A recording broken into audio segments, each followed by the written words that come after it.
వేదమూర్తికి వేల దండాలు. అఖిలాండ కోటి బ్రహ్మాండ నాయకుడికి 91 సంవత్సరాల టీటీడీ పాలక మండలి చరిత్రలో 3 సార్లు పాలక మండలి సభ్యునిగా, 2 సార్లు తిరుమల తిరుపతి దేవస్థాన అధ్యక్షుడిగా అవకాశం ఇచ్చిన మహామూర్తి శరణాగతి తండ్రి. గత కొద్ది రోజులుగా నా మనస్సు కలత చెందుతోంది.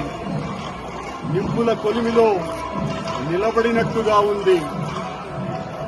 సర్వ జగత్రక్షకుడైన ఈ క్షేత్రంలో క్షుద్ర రాజకీయ మాటలు మాట్లాడటం నిషిద్ధం, అపచారం. అంతటి పవిత్ర పుణ్యక్షేత్రమైనటువంటి నీ ఆలయంలో దేవదేవా, నీ అన్న ప్రసాదాలలో అత్యంత పవిత్రమైనటువంటి లడ్డూలో కలంకితమైనదని కలుషిత రాజకీయ మనస్కులు అత్యంత దారుణంగా ప్రవర్తిస్తున్నారు.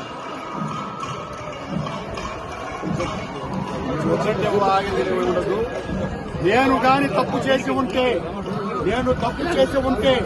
నేను నా కుటుంబము సర్వనాశనమైపోవాలని నేటిలో నేను ఏ రకమైన